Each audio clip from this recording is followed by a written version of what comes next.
ಇದು ಹಿಂದೆ ಯಾವ ಥರ ಮುಂಚೆ ಬೇರೆ ಮಾಡ್ತಿದ್ರಾ ಅಥವಾ ಇದೆ ಈ ಥರ ಹಿಂಗೆ ಐಡಿಯಾ ಅಂತ? ಇಲ್ಲ, ಇದು ನಮ್ಮ ಮುಂಚೆ ಅಂದರೆ ಸುಮಾರು ಎಕ್ಸ್ಪೀರಿಯೆನ್ಸು. ನಾವು ಅಗ್ರಿಕಲ್ಚರ್ ಫ್ಯಾಮಿಲಿಯಲ್ಲಿ ಹುಟ್ಟಿದ್ದು.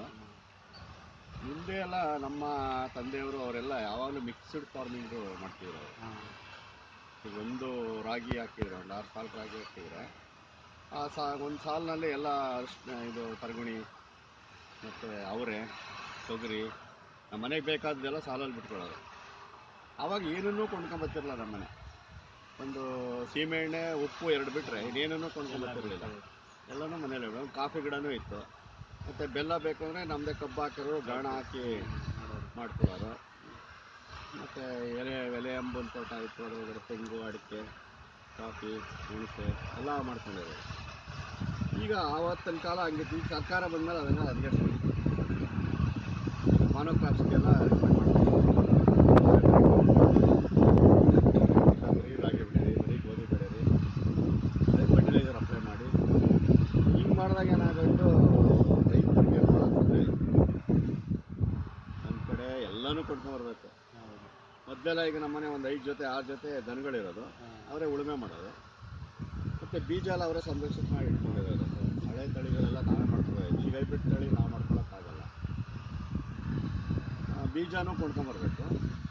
ಆ ಬೀಜ ತಂದು ಹಾಕಿದ್ಮೇಲೆ ಈಗ ಹೈಬ್ರಿಡ್ ತಳಿಗಳೇನು ರೆಸಿಸ್ಟೆಂಟ್ ಪವರ್ ಇಲ್ಲ, ಔಷಧಿ ಹೊಡಿಲೇಬೇಕು. ಹಿಂದೆಲ್ಲ ಯಾರ ಮನೇಲೂ ತಯಾರೇ ಇರಲಿಲ್ಲ.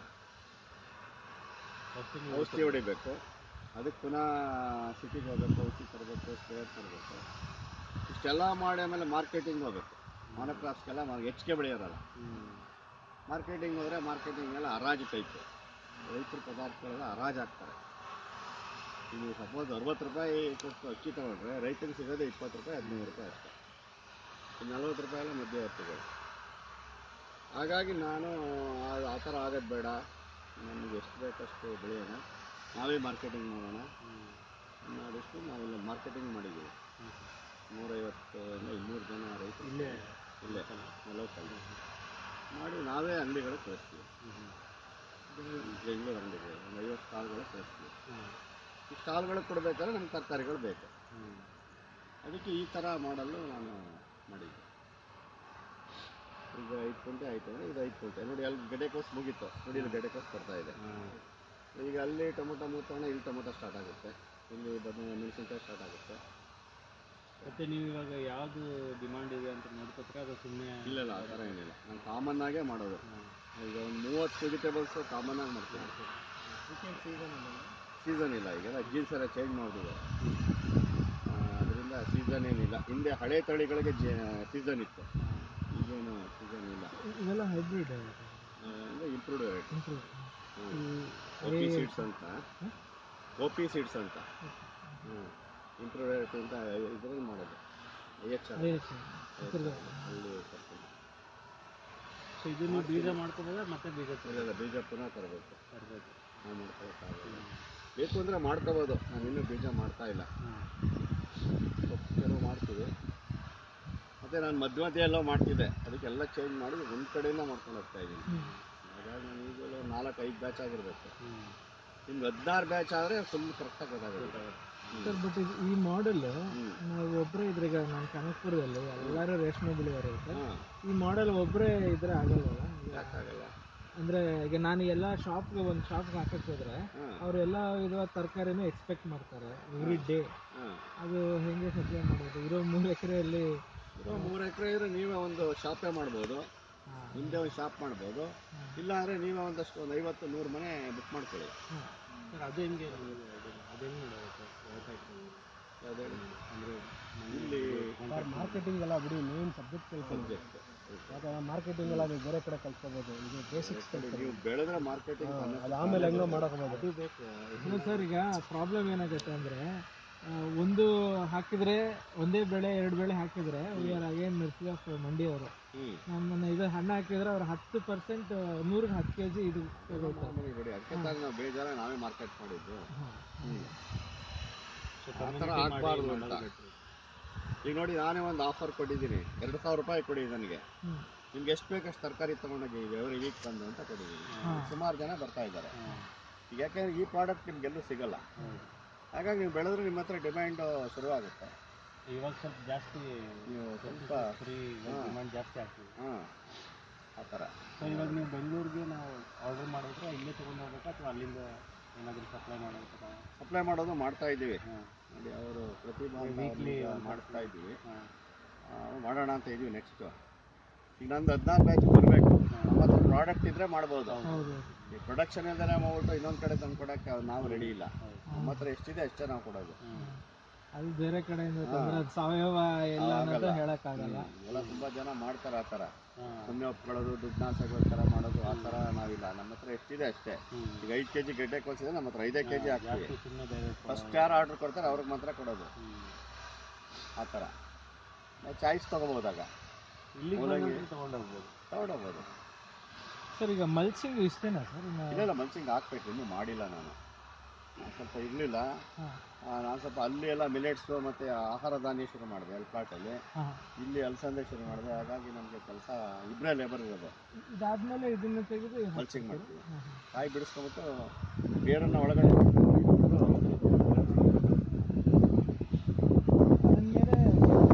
ಅದ್ರ ಮೇಲೆ ಒಳಗಡೆ ನೀರು ಬೀಳ್ತದೆ. ನೀರು ಬಿಟ್ಕೊಂಡ್ಬಿಟ್ಟು ಎಲ್ಲ ಹಾಕಿದ್ರು ಪಾಸ್ ಆಗುತ್ತೆ. ಗಿಡದ ಹತ್ರಕ್ಕೆ ಹಾಕಬೇಕು ಅಂತೇನಿಲ್ಲ, ಎಲ್ಲರೂ ಒಳಗಡೆ ಭೂಮಿಯಲ್ಲಿ ಹಾಕ್ಬಿಟ್ಟು ಅದು ಇಡೀ ಚೆಂದಿಲ್ಲ ಎಲ್ಲ ಜೀವಾಣುಗಳು ಇರೋದೆಲ್ಲ. ಸರ್ ಈ ಬೆಡ್ ಪ್ರಿಪ್ರೇಷನ್ ಮಾಡುವಾಗ ಏನಾದರೂ ಬಿಸಿಲಿಗೆ ಸಮ್ಮರಲ್ಲಿ ಇದು ಮಾಡಿ ಏನಾಗಲ್ಲ. ನೀವು ಮಣ್ಣು ಈ ಕಡೆ ಒಂದ್ಸಲ ಹಾಕೋದು, ಆ ಕಡೆ ಒಂದ್ಸಲ ಹಾಕೋದು. ಇದು ಹಳ್ಳ ಆಗುತ್ತೆ, ದಿಬ್ಬಾಗುತ್ತೆ ಅಷ್ಟೇ.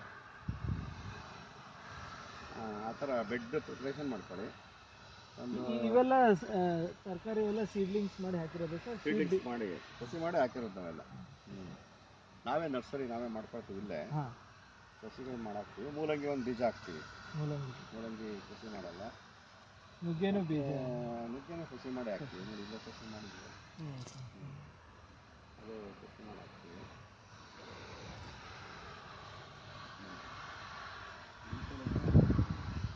ಫಾರ್ಮಿಂಗಲ್ಲಿ ಬೆಳೆದಿರೋದು, ನಾವೇನೂ ಹಾಕಿಲ್ಲ ಇದಕ್ಕೆ.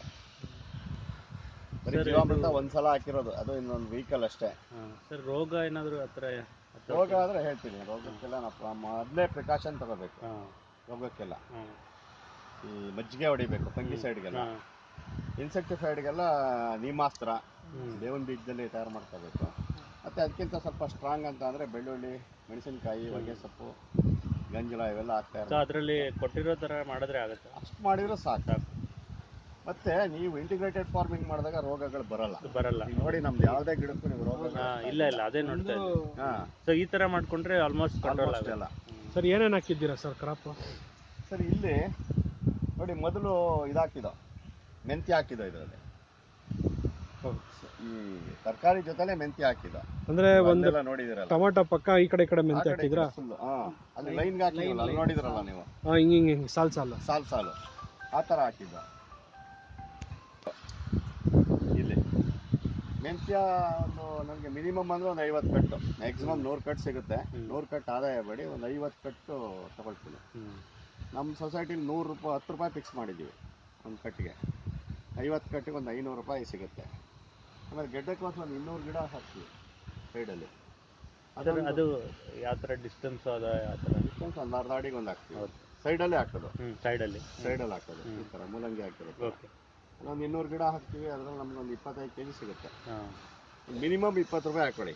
68 ರೂಪಾಯಿ 58 ಎಲ್ಲ ಇದೆ ಮಾರ್ಕೆಟ್ ರೇಟ್. ಈಗ ನೀವು ಆವ್ರೇಜ್ 20 ರೂಪಾಯಿ ಹಾಕ್ಕೊಂಡ್ರು ಅದರಲ್ಲಿ ಒಂದು 500 ರೂಪಾಯಿ ಸಿಗುತ್ತೆ.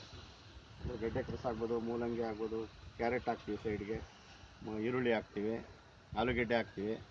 ಆ ಥರ ಸೈಡ್ಸ್ಗೆಲ್ಲ ಆ ಥರ ಬೆಳೆಗಳಾಗ್ತದೆ. ಅದರಲ್ಲೊಂದು 500 ರೂಪಾಯಿ ಸಿಗುತ್ತೆ, 1000 ರೂಪಾಯಿ. ಮತ್ತು ಮೇನ್ ಕ್ರಾಪ್ ಈ ಟೊಮೊಟೊ ಒಂದು ಗಿಡ ಮಿನಿಮಮ್ ಅಂದರೆ 2 kg ಕೊಡುತ್ತೆ. ಅವ್ರಿಗೆ 20 ರುಪೀಸ್ ನೀವು ಹಾಕ್ಕೊಂಡ್ರೆ ಒಂದು 50 ಗಿಡ ಹಾಕಿರ್ತೀವಿ, 100 kg ಸಿಗುತ್ತೆ. ಇಷ್ಟರಲ್ಲೇ ಇದೆಲ್ಲ ಒಂದು 2000 ರೂಪಾಯಿ ಸಿಗುತ್ತೆ. ಒಂದು 3000 ರೂಪಾಯಿ. ನೋಡಿ, ಹಬ್ಬ ತರಕಾರಿ ಹೀರೆ ಗಿಡ ಅವೆಲ್ಲ ಒಂದು 12 ಗಿಡ ಹಾಕಿರ್ತೀವಿ ಈ ಲೈನ್ಗೆ. ಆ 12 ಗಿಡದಲ್ಲಿ ನಮಗೊಂದು 25 kg ಸಿಗುತ್ತೆ. ಅದೊಂದು 20 ರೂಪಾಯಿ ನೀವು ಆವರೇಜ್ ಹಾಕ್ಕೊಂಡ್ರೆ ಅದರಲ್ಲಿ ಒಂದು 500 ರೂಪಾಯಿ ಸಿಗುತ್ತೆ, 3500. ಮತ್ತು ನುಗ್ಗೆ ನಾನು ಡೈಲಿ 50 ಕಟ್ಟು ಕೊಡ್ತೀನಿ. ಸೊಪ್ಪು ಅದೊಂದು 500 ರೂಪಾಯಿ ಸಿಗುತ್ತೆ. ಭಾಳ ಡಿಮ್ಯಾಂಡ್ ಸೊಪ್ಪಿಗೆ. ನನ್ನ ಕಾಯಿಗೆ ಬಿಡ್ತಾ ಇಲ್ಲ. ಸೊಪ್ಪಿಗೆ ಅಷ್ಟಿದೆ ಸರ್ ಅಷ್ಟು ಡಿಮ್ಯಾಂಡ್ ಇದೆ ಸೊಪ್ಪಿಗೆ. ಸರ್ ಇದು ಸೊಪ್ಪು ತೆಗೆದ್ರೆ ಗಿಡ ಕರೆಕ್ಟ್ ಗಿಡಕ್ಕೇನು ಆಗಲ್ಲ, ಕಾಯಿ ಬಿಡಲ್ಲ ಅಷ್ಟೇ. ಬಿಡಲ್ಲ, ಕಾಯಿ ಲೇಟ್ ಆಗುತ್ತೆ. ಇಲ್ಡೇ ಬರಲ್ಲ, ಕಾಯಿ ಇಲ್ಡೆ. ಅದರೊಂದು 500 ಒಟ್ಟು ಒಂದು ಬೆಡ್ 4,000 ರೂಪಾಯಿ ಸಿಗುತ್ತೆ. ಈ 1 ಎಕರೆಲಿ ನನಗೆ 100 ಬೆಡ್ ಇದೆ. ನಿಮ್ಗೆ 1 ಬೆಡ್ಗೆ 4,000 ರೂಪಾಯಿ ಬಂದರೆ 100 ಬೆಡ್ಗೆ ಎಷ್ಟಾಯ್ತು ಲೆಕ್ಕ ಹಾಕ್ಬೇಕು. 4 lakhs ಆಯ್ತು. 4 lakhs ಆಯ್ತು. ಈ ಥರ ಅದು ಮುಗಿತಾ ಹಿಂಗೆ ಒಂದು ಸರ್ಕಲ್ ಬರ್ತೀವಿ. ಸರ್ಕಲ್ ಬರೋ ಹೊತ್ತಿಗೆ ಇದು 4 ತಿಂಗಳಾಗಿರುತ್ತೆ. ಇದಕ್ಕೆ 5 ಕುಂಟೆ 16 ಬ್ಯಾಚ್ ಮಾಡ್ಕೊಂಡು 15 4 ತಿಂಗಳಾಗುತ್ತೆ. ಇದು ಕ್ಲೋಸ್ ಆಗುತ್ತೆ. ಇದನ್ನ ಸ್ಟಾರ್ಟ್ ಮಾಡ್ತೀವಿ. ಈ ಥರ ಸೈಕಲ್ ಒಂದು 3 ಬ್ಯಾಚ್ ಮಾಡ್ತೀವಿ ವರ್ಷದಲ್ಲಿ. ಈಗ 3 ಬ್ಯಾಚ್ ಮಾಡಿದ್ರೆ 4 3 12 ಲಕ್ಷ. ಮಳೆ ಮಾತ್ರ ಇದ್ರೆ ಸ್ವಲ್ಪ ಒಂದು ಅರ್ಧ 6 ತಿಂಗಳೇನೋ ಮಾಡ್ಬೋದು. ಮಳೆದೇನು ಬರೋದೇ ಅಲ್ಲ, ಇವಾಗ ನೀರಿಲ್ಲ ಅನ್ಕೊಳ್ಳಿ, ಬರೀ ಡ್ರೈಯಲ್ಲಿ ಮಾಡಕ್ಕಾಗಲ್ಲ. ವೆಜಿಟೇಬಲ್ಸ್ ಡ್ರೈಯಲ್ಲಿ ಮಾಡಕ್ಕೆ ಬೇರೆದೆಲ್ಲ ಮಾಡ್ಬೋದು. ಬೋರ್ ಹಾಕಿರೋ ಹತ್ರ ನೀರು ನೀರು ಫೆಸಿಲಿಟಿ ಇದ್ರೆ ಮಾತ್ರ ಮಾಡಬೇಕು. 2 ಇಂಚ್ ನೀರಿದೆ, 2 ಎಕರೆಯಲ್ಲಿ ಮಾಡ್ಕೋಬೋದಾ? ಆರಾಮ ಮಾಡ್ಬೋದು. ಎಷ್ಟು ನೀರು ಒಂದಿನ ಬಿಟ್ಟು ಒಂದಿನ ಕೊಡೋದಾ? ಒಂದು ಅರ್ಧ ಗಂಟೆ ಕೊಡ್ತೀವಿ ಡೈಲಿ. ನಾವು ಡೈಲಿ ಅರ್ಧ ಗಂಟೆ. ಡ್ರಿಪ್ ಇರೋದ್ರಿಂದ ಸ್ವಲ್ಪ ಮಲ್ಚಿಂಗ್ ಹಾಕ್ತೀವಿ. ಮಲ್ಚಿಂಗ್ ಹಾಕ್ಬೇಕು. ಮಲ್ಚಿಂಗ್ ಏನು ಯೂಸ್ ಮಾಡ್ತೀರಾ ಸರ್? ಕಡ್ಡಿ ಕಸ ಅಲ್ಲಿ ನೋಡಿ ತುಂಬಿದೀವಲ್ಲ, ಅಲ್ಲಿ ಅದು ಮೇಲೆ ತುಂಬಿದೀವಿ ನೋಡಿ, ಅದನ್ನೆಲ್ಲ ತಂದು ಇಲ್ಲಿ ತುಂಬಿಡ್ತೀವಿ. ಈಗ ಸರ್ ಇವನ್ನೆಲ್ಲ ತೆಗಿತೀರಲ್ಲ, ಟೊಮೆಟೊ ಅದೆಲ್ಲ, ಅವಾಗ ಅದು ಅಲ್ಲೇ ಮಲ್ಚಿಂಗ್ ಮಾಡ್ಬಿಡಿ. ಸರ್ ಇಲ್ಲಿ ನೈಟ್ರೋಜನ್ ಫಿಕ್ಸಿಂಗ್ ಏನು ನುಗ್ಗೆ ಹಾಕಿದೀವಿ, ಅಲಸಂದೆ ಹಾಕ್ತೀವಿ. ಈಗ ನೋಡಿ, ಈಗ ಗೆಡ್ಡೆಕೋಸ್ ಕಿತ್ಕೊಂಡಿದೀವಿ, ಇಲ್ಲಿಗೆಲ್ಲ ಅಲಸಂದೆ ಹಾಕ್ತೀವಿ. ಫುಲ್ ಅಲಸಂದೆ ಹಾಕ್ತೀವಿ. ಅಷ್ಟು ನೈಟ್ರೋಜನ್ ಫಿಕ್ಸೇಷನ್ ಆದ್ರೂ ಸಾಕು. ಮತ್ತೆ ಇಲ್ಲಿ ಒಂದು ನ್ಯಾಚುರಲ್ ಫಾರ್ಮಿಂಗ್ ಕಾನ್ಸೆಪ್ಟ್ ಅಂತ ಹೇಳ್ಬೇಕಂದ್ರೆ, ಹಾಕ್ತಾರೆ ಈ ಮಲ್ಚಿಂಗ್ ಕೊಡೋದ್ರಿಂದ ತೇವಾಂಶ ಆರಲ್ಲ ನಿಮ್ಗೆ. ನೀರಿಂದೇನು ಅಂತ ಅವಶ್ಯಕತೆ ಬರಲ್ಲ. ಬೆಟರ್, ಒಳಗಡೆ ನೀರು ಬೀಳ್ತಾ ಇರ್ತದೆ, ತೇವಾಂಶ ಮೇಂಟೈನ್ ಆಗುತ್ತೆ. ಡೈರೆಕ್ಟ್ ನೀರು ಕೊಡ್ಬೋದಾ ಸರ್? ಡೈರೆಕ್ಟ್ ಕೊಡ್ಬೋದು. ಅಲ್ಲ, ಹಾಯಿಸ್ಬಾರ್ದು, ಟ್ರಿಪ್ಪಲ್ಲೇ ಕೊಡಬೇಕು. ಇಲ್ಲ, ಅಷ್ಟೇ ಅವಶ್ಯಕತೆ ಇರೋದು, ಜಾಸ್ತಿ ನೋಡಿ ತೇವಾಗಿದೆ ನೋಡಿ. ಇಲ್ಲ ಅಂದ್ರೆ ಈ ರೋಸ್ ವಾಟರ್ ಕ್ಯಾನ್ ಬರುತ್ತಲ್ಲ, ಅದ್ರ ಹಾಕೊಳ್ಳಿ. ಕ್ಯಾನಲ್ಲಿ ಆಗಲ್ಲ ಸರ್, ಕ್ಯಾನಲ್ಲೆಲ್ಲ ಹಾಕಕ್ಕೆ. ಶವರ್ ಮಾಡಿದೀವಿ, ಶವರ್ ಹಾಕ್ಬೋದು. ನಾವು ಇಲ್ಲೆಲ್ಲ ಶವರ್ ಮಾಡಿದೀವಿ ನೋಡಿ, ಅಲ್ಲೆಲ್ಲ ಇಟ್ಟಿದೀವಿ ಶವರ್ ಪಾಯಿಂಟ್. ಫಸ್ಟ್ ಟೈಮ್ ನಾವು ಶವರಲ್ಲಿ ಕೊಡ್ತೀವಿ. ಬೀಜ ಹಾಕಿದಾಗ, ಯಾಕೆಂದ್ರೆ ಬೀಜ ಹಾಕಿದಾಗ ಈಗ ಒಟ್ಟಿ ಇದು ಟ್ರಿಪ್ಪಲ್ ಕೊಟ್ಟಾಗ ಏನಾಗುತ್ತೆ, ಬರೀ ವರ್ಟಿಕಲ್ ಆಗಿ ಹೋಗುತ್ತೆ, ಬರಲ್ಲ. ಅದಕ್ಕೆ ಶವರಲ್ಲಿ ಕೊಟ್ಬಿಡ್ತೀವಿ, ಸೇವಾ ಮಾಡ್ಬಿಡ್ತೀವಿ. ಅಲ್ಲ, ಮನೇಲಿ ನೀವು ಸ್ನಾನ ಮಾಡ್ತೀವಲ್ಲ, ಅದನ್ನ ಪೈಪ್ ಮುಂದಕ್ಕೆ ಫಿಕ್ಸ್ ಮಾಡಿ ಹಿಡಿದು ಬಿಡ್ತೀವಿ. ಅಲ್ಲಿ ಹಿಡಿದಿದ್ದಾರೆ ನೋಡಿ ಲಾಸ್ಟ್ ಬ್ಯಾಚ್ ಅಲ್ಲಿ. ಆಮೇಲೆ ನಾವು ಡ್ರಿಪ್ ಆನ್ ಮಾಡ್ತೀವಿ. ಆಮೇಲೆ ಸೊಪ್ಪೆಲ್ಲ ಕಿತ್ಕೊಂಡು ಮಲ್ಚಿಂಗ್ ಮಾಡ್ತೀವಿ. ಇದ್ರ ಮೇಲೆ ಮಲ್ಚಿಂಗ್ ಮಾಡಾದ್ಮೇಲೆ ನಿಮ್ಗೆ ಏನಾಗುತ್ತೆ, ತೇವಾಂಶ ಒಂದು ಮೇಂಟೈನ್ ಆಗುತ್ತೆ, ಮೈಕ್ರೋಬ್ಸ್ ಎಲ್ಲ ಡೆವಲಪ್ ಆಗುತ್ತೆ. MHR ಗೆಲ್ಲ ಹೋಗಿದ್ದೀರಾ? ಹೋಗಿದ್ದೀವಿ ಸರ್, ಅಲ್ಲಿ ಚಿತ್ರದುರ್ಗಕ್ಕೆ ಹೋಗಿದ್ವಿ ನಾವು, ಬಾಳೆಕಾರು. ನೀವು ಒಂದ್ಸಲ ಹೋಗಿಲ್ವಾ? ಇಲ್ಲ, ನ್ಯಾಚುರಲ್ ಫಾರ್ಮಿಂಗ್ ಈ ಚಿತ್ರದುರ್ಗಕ್ಕೆ ಹೋಗಿದ್ರಿ ಅವರು? ನೀವು ಹೋಗಿ? ನಾನು ಹೋಗಿಲ್ಲ. ಸೂಕ್ಷ್ಮಾಣು ಜೀವಿಗಳೆಲ್ಲ ಒಳಗಡೆ ಡೆವಲಪ್ ಆಗ್ತವೆ. ಮತ್ತೆ ಎರೆಹುಳುಗಳೆಲ್ಲ ಒಂದು 15 ಅಡಿ ಒಳಗಡೆ ಇರ್ತವೆ. ನಮ್ಮ ದೇಶಿ ಎರೆಹುಳುಗಳು ಎಲ್ಲ ಮೇಲೆ ಬರ್ತವೆ. ಮಲ್ಚಿಂಗ್ ಕೊಟ್ಬಿಟ್ಟು ಜೀವಾಮೃತ ಎಲ್ಲ ಎರೆಹುಳುಗಳು ಮೇಲೆ ಬರ್ತವೆ. ಅವು ಬರುವಾಗ ಸಮಯ ಬರಲ್ಲ, ಇಕ್ಕಿ ಹಾಕೊಂಡು ಬರ್ತವೆ. ಅದ್ರದ್ದು ಗೊಬ್ಬರ ಆಗುತ್ತೆ. ಮತ್ತೆ ಅವು ಮೇಲೆ ಹೋಗೋದು, ಕೆಳಗೆ ಬರೋದು ಮಾಡೋದ್ರಿಂದ ಭೂಮಿ ಎಲ್ಲ ಲೂಸ್ ಆಗೋಗುತ್ತೆ. ಮತ್ತೆ ಸನ್ಲೈಟ್ ಬೀಳದೇ ಇದ್ದಾಗ ಭೂಮಿ ಯಾವಾಗಲೂ ಗಟ್ಟಿ ಆಗಲ್ಲ, ಫ್ರೀ ಆಗುತ್ತೆ ಮಲ್ಚಿಂಗ್ ಕೊಟ್ಟಾಗ. 2 ಮತ್ತೆ ಈ ಭೂಮಿಲಿ 2 ಕ್ರಿಯೆ ನಡೀತವೆ. ಒಂದು ಗುರುತ್ವಾಕರ್ಷಣೆ, ಮೇಲಿಂದ ಎಳೆಯೋದು. ಇನ್ನೊಂದು ಕೇಶಾಕರ್ಷಣೆ, ಕೆಳಗಿಂದ ಮೇಲೆತ್ತೋದು. ಹಾಗಾಗಿ ನೀರನ್ನ, ಒಳಗಡೆ ಇರೋ ನೀರನ್ನ ಮೇಲಕ್ಕೆ ಎತ್ತುತ್ತೆ. ನೀವು ಮಲ್ಚಿಂಗ್ ಇದ್ದಾಗ ಅದು ಮೇಲೆ ಆವಿಯಾಗಿ ಹೋಗಲ್ಲ. ಮೇಂಟೈನ್ ಆಗುತ್ತೆ ಅಷ್ಟು. ಮತ್ತೆ ಇನ್ನೊಂದೇನು ಬಹಳ ಒಳ್ಳೆ ಉಪಯೋಗ ಅಂತ ಅಂದ್ರೆ, ಮಲ್ಚಿಂಗ್ ಹಾಕಿರ್ತೀವಲ್ಲ, ನಿಮ್ಗೆ 4 ತಿಂಗಳಲ್ಲಿ ಒಂಚೂರು ಮಲ್ಚಿಂಗ್ ಉಳ್ಕೊಳ್ಳಲ್ಲ. ಇಲ್ಲಿ ಈ ಗೆಜ್ಜಲೆಲ್ಲ ಅದನ್ನ ತಿಂದಾಕ್ಬಿಡು. ಮತ್ತೆ ಇದೇ ತರ ಇರುತ್ತೆ, ಎಲ್ಲ ಭೂಮಿ ತಿನ್ಕೊಂಡ್ಬಿಡ್ತದೆ. ಮತ್ತೆ ನೀವು ಮಾಡ್ತಾ ಇರ್ಬೇಕು. ಈ ತಿನ್ನೋದ್ರಿಂದ ಒಂದು ಅನುಕೂಲ ಏನು ಅಂದ್ರೆ, ನೀವು ಸೈನ್ಸ್ ಗ್ರಾಜುಯೇಟ್ ಆದ್ರೆ ನಿಮ್ಗೆ ಚೆನ್ನಾಗಿ ಅರ್ಥ ಆಗುತ್ತೆ. ಕಾರ್ಬನ್ ಭೂಮಿಗೆ ಡೆಪಾಸಿಟ್ ಆಗುತ್ತೆ. ಇನ್ನೊಂದು ನೈಟ್ರೋಜನ್ ಫಿಕ್ಸೇಷನ್ ನೋಡಿ. ಆ ಗಿಡ ಅಟ್ಮಾಸ್ಫಿಯರ್ ನೈಟ್ರೋಜನ್ ತಗೊಂಡು ಭೂಮಿನಲ್ಲಿ ಸ್ಥಿರೀಕರಣ ಮಾಡುತ್ತೆ. ನೈಟ್ರೋಜನ್ ಅಟ್ಮಾಸ್ಫಿಯರ್ ಇದೆ, ಭೂಮಿಲಿಲ್ಲ ನೈಟ್ರೋಜನ್. ಅದನ್ನ ತೆಗೆದು ಈ ಸ್ಥಿರೀಕರಣ ಮಾಡಿ ಈ ಗಿಡಗಳಿಗೆಲ್ಲ ಸಪ್ಲೈ ಮಾಡುತ್ತೆ ನೈಟ್ರೋಜನ್. ನಾವು ಅದು ಇದು ಕೊಡೋ ಅವಶ್ಯಕತೆ ಇಲ್ಲ. ಅವಶ್ಯಕತೆ ಇಲ್ಲ. ಮತ್ತು ನೈಟ್ರೋಜನ್ನು ಮತ್ತು ಕಾರ್ಬನ್ ರೇಷಿಯೋ ಯಾವಾಗಲೂ 10:1 ಇದ್ರೂ ಸಾಕು. 1% ನಿಮಗೆ ಕಾರ್ಬನ್ ಇದ್ದರೆ ಈಗ ಬೇಕಾದಷ್ಟು ಗಿಡಗಳು ಚೆನ್ನಾಗಿ ಬರ್ತವೆ. ನೋಡಿ ಇಲ್ಲಿ ಕಾರ್ಬನ್ನು ನೈಟ್ರೋಜನ್ ರೇಷಿಯೋ ಇರೋದ್ರಿಂದಲೇ ಗಿಡಗಳು ಈ ಥರ ಬರ್ತವೆ. ರೋಗನೂ ಇಲ್ಲ. ಮಿಕ್ಸ್ಡ್ ಕ್ರಾಪಿಂಗ್ ನಮ್ಮ ದೇಶದಲ್ಲಿ ಈಗ ಏನಾಗಿದೆ, ನೀವು ಕೆಮಿಕಲ್ ಅಪ್ಲೈ ಮಾಡಿ 0.34 ಕಾರ್ಬನ್ ಆಗ್ಬಿಟ್ಟಿದೆ. ಅಲ್ಲಿ ಯಾವಾಗ ಕಾರ್ಬನ್ ಡಿಕ್ರೀಸ್ ಆಯ್ತು, ಇವ್ರು ಹೊರಗಡೆ ತಂದು ಇನ್ಪುಟ್ ಕೊಡಬೇಕು. ಹೌದು, ನೀವು ಇನ್ಪುಟ್ ಕೊಡ್ತಾ ಇದ್ದಂಗೆ carbon and nitrogen ratio down ಆಗ್ತಾ ಇರ್ತದೆ. ಆಗ ನೈಟ್ರೋಜನ್ ಜಾಸ್ತಿ ಕೇಳ್ತಾ ಇರ್ತದೆ, ಹಾಗಾಗಿ ಯೂರಿಯಾ ಜಾಸ್ತಿ ಕೊಡ್ತಾ ಇರ್ಬೇಕು. ಭೂಮಿ ಎಲ್ಲ ಬರಡಾಗಿ ಹೋಗ್ತಾ ಇರುತ್ತೆ. ಈಗ ಸ್ಟಾರ್ಟಿಂಗ್ ಅಲ್ಲೆಲ್ಲ ನೀವು ಕೊಟ್ಟಾಗ ನಾವು ಮಂಡ್ಯದವರು ಒಂದು 80 ಟನ್ ಕಬ್ಬು ಬೆಳೀತಿದೆ. ತುಂಬಾ ಬರುತ್ತೆ ಅಂತ ಹಾಕ್ಬಿಟ್ರು. ಇವತ್ತು 20 ಟನ್ಗೆ ಬಂದಿದೆ. ನೀವು ಎಷ್ಟಾರು ಅಪ್ಲೈ ಮಾಡಿ ಕೆಮಿಕಲ್, ಲಾಂಗ್ ಟರ್ಮ್ ಅಲ್ಲಿ ಎಫೆಕ್ಟ್ ಆಗುತ್ತೆ. ಒಂದು 20 ಟನ್ಗೆ ಬಂದಿದೆ. ಈಗ ಫರ್ಟಿಲಿಟಿ ಮುಖ್ಯ ಭೂಮಿದು. ಮತ್ತೆ ಖರ್ಚು ಜಾಸ್ತಿ ಆಗುತ್ತೆ, ಅದರಿಂದ ಸಾಲ ಜಾಸ್ತಿ ಆಗುತ್ತೆ, ಎಲ್ಲಾನು ಕೊಂಡ್ಕೊಂಡ್ಬರ್ಬೇಕು. ಈ ತರ ನೀವೇ ಭೂಮಿನ ತಯಾರು ಮಾಡ್ಕೊಳ್ಳೋದ್ರಿಂದ ಏನಿಲ್ಲ ಒಂದಷ್ಟು, ನಾನೀಗ ಸುತ್ತ ಗ್ಲಿಸಿಡಿ ಹಾಕಿಸ್ತಾ ಇದ್ದೀನಿ, ಗೊಬ್ಬರದ ಗಿಡ. ಅದೇ ಸರ್ ಕೇಳೋಣ. ಅಲ್ಲೇ ಕಡಿಯೋದು ಅಲ್ಲೇ ಮುಚ್ಚೋದು. ಈ ರೆಸಿಡ್ಯೂಸ್ ಎಲ್ಲ ಸಿಗುತ್ತೆ, ಮತ್ತೆ ಇಲ್ಲಿ ಕಳೆ ರೆಸಿಡ್ಯೂಸ್ ಎಲ್ಲ ಸಿಗುತ್ತೆ. ಅದನ್ನೇ ಇಲ್ಲಿ ಮುಚ್ಕೊಂಡು ಹೋಗೋದು, ಅದೇ ಕಾರ್ಬನ್ ಕನ್ವರ್ಟ್ ಆಗ್ತದೆ. ಮತ್ತೆ ದ್ವಿದಳ ಧಾನ್ಯಗಳು, ನುಗ್ಗೆ ಎಲ್ಲ ಹಾಕೊಂಡ್ರೆ ನೈಟ್ರೋಜನ್ ಹಾಕ್ತು. ಜೀವಾಣುಗಳಿಗೆ ಜೀವಾಮೃತ ಕೊಡೋದು. ಜೀವಾಮೃತ ಇವಾಗ ಎಷ್ಟು, ಯಾವಾಗ ಕೊಡ್ತೀರಿ? ಒಂದ್ಸಲ ಕೊಟ್ಟಿದ್ದೀವಿ ಅಷ್ಟೇ. 15 days ಅಥವಾ ಒಂದ್ಸಲ, 15 ದಿವಸಕ್ಕೊಂದ್ಸಲ ಕೊಡ್ತೀವಿ. ಆ ಜೀವಾಣುಗಳು ಒಂದು 4 ದಿವಸ ಡೆವಲಪ್ ಮಾಡಿ ಕೊಡ್ತೀವಿ ಅಲ್ಲಿ ಡ್ರಮ್ಮಲ್ಲಿ. 4 ದಿವಸ ಆದ್ಮೇಲೆ ಕೊಟ್ಟಾಗ ಇಲ್ಲಿ ಮಲ್ಟಿಪಲ್ ಆಗ್ತವೆ. ನೀವು ಅಲ್ಲೂ ಯೂಸು. ಹೌದು, ಆ ಜೀವಾಣುಗಳೆಲ್ಲ ಏನ್ ಮಾಡ್ತವೆ, ಭೂಮಿ ಒಳಗಿರೋ ಗೊಬ್ಬರನ, ಎಲ್ಲಾ ಗೊಬ್ಬರನೂ ಇದೆ. ಫಾಸ್ಫರಸ್ ಇದೆ, ಮೈಕ್ರೋ ನ್ಯೂಟ್ರಿಯೆಂಟ್ಸ್, ಕ್ಯಾಲ್ಸಿಯಂ ಇದೆ, ಐರನ್ ಇದೆ, ಮೆಗ್ನೀಷಿಯಂ ಇದೆ, ಎಲ್ಲಾ ಗೊಬ್ಬರಗಳು ಭೂಮಿಯಲ್ಲಿ ಇದೆ. ನೋಡಿ ಭೂಮಿಲಿ ಇರೋದಕ್ಕೆ ನೋಡಿ ಆ ಗಿಡ ಆ ಥರ ಬೆಳೆದಿರೋದು. ಅದಕ್ಕೂ ಎಲ್ಲ ಬೇಕು. ಅದಕ್ಕೆ ತಗೊಳ್ಳೋ ಶಕ್ತಿ ಇದೆ, ಇವಕ್ಕೆ ತಗೊಳ್ಳೋ ಶಕ್ತಿ ಇಲ್ಲ. ಹಂಗಾಗಿ ಜೀವಾಣುಗಳನ್ನ ಜೀವಾಮೃತ ಮುಖಾಂತರ ನೀವು ಕೊಟ್ಟಾಗ ಅವೇನ್ ಮಾಡ್ತವೆ, ಪೀಸ್ ಮಾಡ್ತವೆ. ಈ ಕೋವೆಲೆಂಟ್ ಇರೋ ಮೊನೋವೆಲೆಂಟ್ ಮಾಡ್ತವೆ, ಸಪ್ರೇಟ್ ಮಾಡ್ತವೆ, ಬ್ರೇಕ್ ಮಾಡ್ತವೆ. ಆಗ ಸಸ್ಯ ತಗೊಂಡು ಬೆಳೀತದೆ. ನೀವು 6 ತಿಂಗಳು ವರ್ಷ ಬಿಟ್ಟರೆ ಇನ್ನೂ ತುಂಬಾ ಚೆನ್ನಾಗಿರುತ್ತೆ. ಇದು ತುಂಬಾ ಫಲವತ್ತಾಗುತ್ತೆ. ನೀವು ಎಷ್ಟು ದಿವಸ ಆಯ್ತು ಸ್ಟಾರ್ಟ್ ಮಾಡಿ? ನಾವೊಂದು 6-7 ತಿಂಗಳಾಯ್ತು. ನವಂಬರಿಂದ ಸ್ಟಾರ್ಟ್ ಮಾಡಿದ್ವಿ. ಜೀವಾಮೃತ ಹೆಂಗೆ ಕೊಡ್ತೀರಾ? ಮೇಲ್ಗಡೆ ಊದ್ಬಿಡ್ತೀವಿ. ಇದು ನೀರಿಗೆ ಮಿಕ್ಸ್ ಮಾಡ್ಕೊಂಡು ಹೋಗ್ತೀರಾ ಅಥವಾ ಡೈರೆಕ್ಟ್ ಅಲ್ಲಿಂದ ಜಗ್ಗಿಂದ ಎತ್ತೋದು ತಾಂಬಂದು ಹೋಗ್ತಾ ಇರೋದು?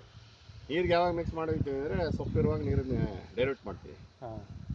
ಸ್ಟ್ರಾಂಗ್ ತಡ್ಕೊಳ್ಳದೆ ಇರ್ಬೋದು, ಅದು ಅವಾಗ ಡೈಲ್ಯೂಟ್ ಮಾಡ್ತೀವಿ. ಬರೀ ಈ ಗಿಡಗಳಿಗೆ ಸುಮ್ಮನೆ ಊದ್ಬಿಡ್ತೀವಿ. ಸುಮ್ಮನೆ ಇದ್ರ ಮೇಲೆ ಸ್ಪ್ರೇ ಮಾಡಬೇಕಾ ಅಥವಾ ಗಿಡಗಳ ಮೇಲೆ? ಇಲ್ಲ, ಸುಮ್ಮನೆ ಭೂಮಿ ಮೇಲೆ ಊದ್ರೆ ಸಾಕು. ನಾನು ಹೇಳಿದ್ನಲ್ಲ, ಅವೆಲ್ಲ ಜೀವಾಣುಗಳು. ಅವು ಚಲಿಸ್ತಾ ಇರ್ತವೆ, ಇಡೀ ಜಮೀನನ್ನ ಚಲಿಸ್ತವೆ. ಮತ್ತೆ 20 ಮಿನಿಟ್ಸ್ ಒಂದ್ಸಲ ಡಬಲ್ ಆಯ್ತವೆ. ಅದಕ್ಕೆ ಸ್ವಲ್ಪ ಮೇಲೆ ಮಲ್ಚಿಂಗ್ ಇರಬೇಕು. ಮಲ್ಚಿಂಗ್ ಇದ್ರೆ ಎಲ್ಲ ಜೀವಾಣುಗಳು ಬದುಕುತ್ತವೆ. ಬಿಸಿಲಿಗೆ ಎಕ್ಸ್ಪೋಸ್ ಆದ್ರೆ ಕಮ್ಮಿ ಇದಾಗುತ್ತೆ, ಬರ್ತವೆ. ನೋಡಿ ಅದಕ್ಕೆ ಪ್ರೊಟೆಕ್ಷನ್ಗೆ ಅದೇ ಒಂದು ಮಜ್ಜಿಗೆ ಹೊಡಿತೀವಿ, ಫಂಗಿಸೈಡ್ಗೆ. ಶರೀರದೊಳಗಡೆ ಏನೋ ಕಾಯಿಲೆ ಬಂದ್ರೆ ಮಜ್ಜಿಗೆ ಭಾಳ ಕ್ಲೀನಾಗಿ ಹುಷಾರು ಮಾಡುತ್ತೆ, ಹುಳಿ ಮಜ್ಜಿಗೆ. ನಮ್ಮ ಮನೇಲೆ ಹುಷಾರು ತಪ್ಪಂದ್ರೆ ಮೆಣಸಿನ ಕಾಫಿ ಎಲ್ಲ ಕೊಡಲ್ವೇ, ಶರೀರ ಕ್ಲೀನ್ ಆಗುತ್ತೆ. ಹಂಗೆ ಹುಳಿ ಮಜ್ಜಿಗೆ ಔಷಧಿ. ಇನ್ನು ವಿಷಕ್ರಿಮಿಗಳಿಗೆ ನೀಮಾಸ್ತ್ರ ಹೊಡಿತೀವಿ. 10 kg ನುಗ್ಗೆ ಬೀಜ ಅಥವಾ ನುಗ್ಗೆ ಸೊಪ್ಪು ಜಜ್ಜಿಬಿಟ್ಟು ನೀರೊಳಗಡೆ ನೆನೆ ಹಾಕ್ತೀವಿ. ಬೆಳಗ್ಗೆಗೆ ಅದಕ್ಕೆ ಗಂಜ ಹಾಕ್ಬಿಟ್ಟು ಸ್ಪ್ರೇ ಮಾಡ್ತೀವಿ. ಅದಕ್ಕೂ ಪಕ್ಕದಲ್ಲಿ ದಪ್ಪುಳ, ಕಂಬಳಿ ಹುಳ ಆ ಥರ ಇದ್ದರೆ ಬೆಳ್ಳುಳ್ಳಿ, ಮೆಣಸಿನ್ಕಾಯಿ, ಹೊಗೆ ಸೊಪ್ಪು, ಬೇವಿನ ಸೊಪ್ಪು ಎಲ್ಲ ಜಜ್ಜಿಬಿಟ್ಟು ಒಂದು ಮಡಿಕೆನಲ್ಲಿ ಗಂಜಲದೊಳಗಡೆ ಬೇಯಿಸ್ತೀವಿ. ಬೇಯಿಸ್ಬೇಕು. ಬೇಯಿಸಿ ಅದನ್ನೆಲ್ಲ ಒಂದು 2 ದಿವಸ ಆರಿಸ್ಬೇಕು. ಆನಂತರ 100 ಲೀಟ್ರ್ ನೀರಿಗೆ 3 ಲೀಟ್ರ್ ಔಷಧಿ ರೇಷಿಯೋ ಥರ ಹಾಕೊಂಡು ಸ್ಪ್ರೇ ಮಾಡಿದ್ರೆ ಇವನ್ ಕಂಬಳಿ ಹುಳುಗಳು ಇದ್ರೂ ಅವೆಲ್ಲ ಓಡಾಟೈತೆ. ಸಾಯಿಸಲ್ಲ, ನಾವು ಯಾವ್ದು ಬಿಟ್ಟು ಹೋಗುತ್ತೆ, ಜಮೀನು ಹೋಗ್ಬೇಕು. ಇದು ಘಾಟ್ಗೆ ಅದು ಇರಬಾರ್ದು, ಆ ಥರ ಮಾಡ್ತೀವಿ. ಇನ್ನು ಅದು ಬಗ್ಲಿಲ್ಲ ಅಂದ್ರೆ ಈ ಸೊಪ್ಪುಗಳಲ್ಲೇ ತಯಾರು ಮಾಡ್ತೀವಿ. ಬೇವಿನ ಸೊಪ್ಪು, ಅರಳು ಸೊಪ್ಪು, ಮತ್ತೆ ಸೀಬೆ ಸೊಪ್ಪು, ಅದೆಲ್ಲ ಹಾಕಿದ್ದೀರಾ ಸರ್ ನೀವು? ಅದೆಲ್ಲ ಪ್ಲಾಂಟ್ ಪ್ರೊಟೆಕ್ಷನ್ಗೆ ಹಾಕಿರೋದು. ನೋಡಿ, ಅರಳು ಹಾಕಿದ್ದೀವಿ. ಇದು ಅದಕ್ಕೆ ಔಷಧಿ ಮಾಡಕ್ಕೆ ಹಾಕಿರೋದು. ಇದು ಬೇರೆ ಪ್ಲಾಂಟ್ ಪ್ರೊಟೆಕ್ಷನ್ಗೆ ಹಾಕಿದ್ವಿ. ಬೇಕಾದಾಗ ಸೊಪ್ಪು ಬೇಕತ್ತೀವಿ ಔಷಧಿಗೆ. ನೋಡಿ, ಅಲ್ಲಿ ಸಾಸಿವೆ ಹಾಕಿದ್ವಿ, ಇನ್ನು ಕಡಿಮೆ ಇದೆ. ಚೆಂಡು ಹಾಕಿದ್ವಿ. ಮಾಮೂಲಿ ವೈರಸ್ ನೋಡಿಲ್ಲ, ಬರ್ತದೆ ಬಟ್ ಬರಲ್ಲ ನ್ಯಾಚುರಲ್ ಫಾರ್ಮಿಂಗ್ ಅಲ್ಲಿ ಅಷ್ಟಾಗಿ. ಅಲ್ಲ, ಬಟ್ ಇವಾಗ ನೀವು ರೀಸೆಂಟ್ ಆಗಿ ಮಾಡಿದ್ರು ಅಂತದೇನ್ ಪ್ರಾಬ್ಲಮ್ ಕಾಣ್ತಾ ಇಲ್ಲ. ತುಂಬಾ ಚೆನ್ನಾಗಿ ಬಂದಿದೆ. ಭೂಮಿ ತಾಕತ್ತಾಗಿದ್ರೆ ಯಾವ ಕಾಯಿಲೆ ಬರಲ್ಲ. ಕರೆಕ್ಟ್. ನಾವು ಅಷ್ಟೇ, ರೆಸಿಸ್ಟೆನ್ಸ್ ಪವರ್ ಇರಬೇಕು. ಬಾಡಿ ಚೆನ್ನಾಗಿದ್ರೆ ನಿಮ್ಗೆ ಯಾವ ಕಾಯಿಲೆನೂ ಬರಲ್ಲ. ಬಾಡಿ ಯಾವಾಗ ವೀಕ್ ಆಯ್ತು ಎಲ್ಲ ಕಾಯಿಲೆನೂ ಬರ್ತದೆ. ತುಂಬಾ ಕ್ಲೀನ್ ಆಗಿದೆ, ಬಹಳ ಹೆಲ್ತಿ ಆಗಿದೆ. ಇನ್ನು ಕಟ್ಟಬೇಕು ನೋಡಿ, ಇದೆಲ್ಲ ಮಾಡಿದ್ದೀನಿ, ಕಟ್ಟಕ್ಕೆ ಟೈಮ್ ಇಲ್ಲ. ನೀವೆಲ್ಲ ಆ ಕಡೆ ನನಗೆ ಹೊರಗಡೆ ಬೇರೆ ಕರೀತಾರೆ, ನಮ್ಮಿಬ್ಬರು ಲೇಬರು. ನೀವು ಎಷ್ಟು ದಿವಸ ಆಯ್ತು ನ್ಯಾಚುರಲ್ ಫಾರ್ಮಿಂಗ್ ಮಾಡ್ತಾ 10 ವರ್ಷ. ಇದರಲ್ಲಿ ಇದು ಬಂದು ಒಂದು 7 ತಿಂಗಳು ಮಾಡ್ತೀವಿ ಇದರಲ್ಲಿ. ಅದು ಇದು 8ನೇ ಜಮೀನು ನಮಗೆ. ನಮ್ಮ ಮೋಹನಂಗೆ ಗೊತ್ತು.